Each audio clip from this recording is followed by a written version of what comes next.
Hello, thanks for joining me, astrologer Patrick Arundell, for your in-depth weekly horoscope video for week commencing the 29th of July for the Sun or the Ascendant. I'll give you a detailed in-depth overview before your specific forecast for your sign. If you've yet to subscribe to my channel, I'd be very grateful if you did so now. The wonderful thing about this week is the warmth of Leo. The Sun is the ruler of this zodiac sign, and throughout this week, the Sun and Venus, the planet of relating, are very closely tied together.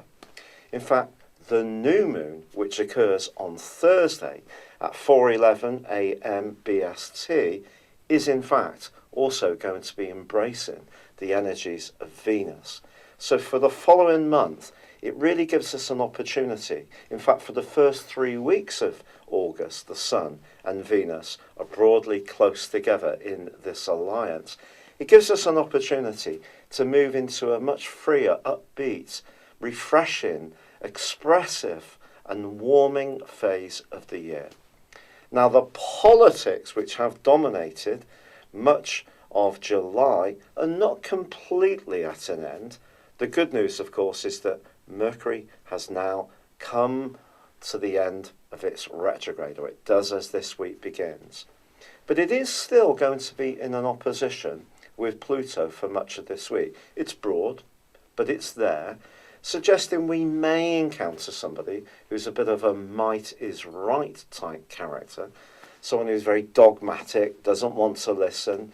And communication isn't just about speaking, it's about comprehension.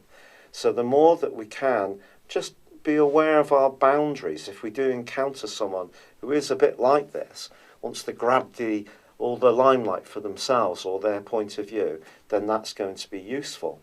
Now, the Sun and Venus are also going to be clashing with Uranus this week.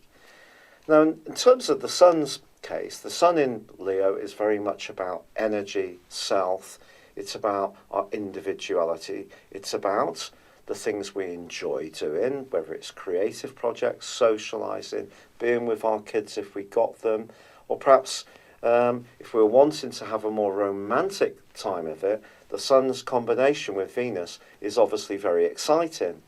It gives us all an opportunity to perhaps think more about how we dress, how we present ourselves, but the second, fifth house angle that we have here could lead to perhaps some spontaneous spending decisions or some spontaneous romantic decisions that we just need to be aware that if we do go for it, however exciting that can be, and obviously Uranian energy is to be more rebellious, it's to not necessarily go with the flow, it's to kind of fight against what's expected.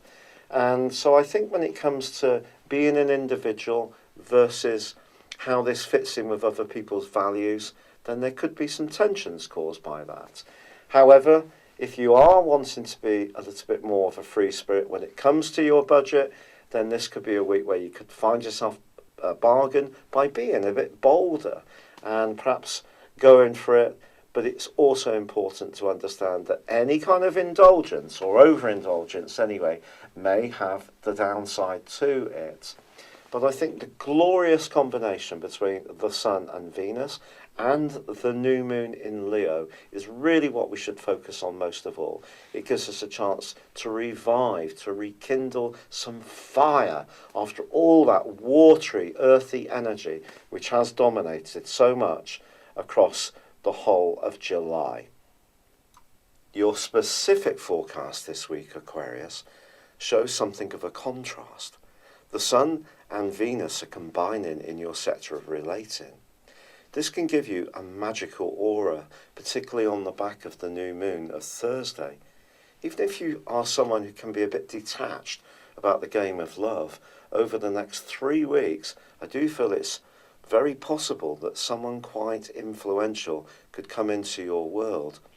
Now, this could be a fleeting visit. It could be that it's something more significant.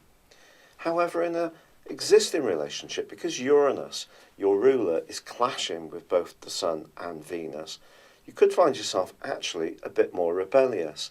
But Venus is encouraging you to be diplomatic, even if you do need to find your voice.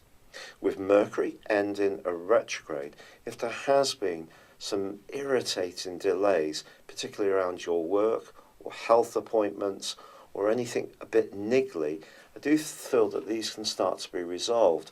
But there is an opposition with Pluto.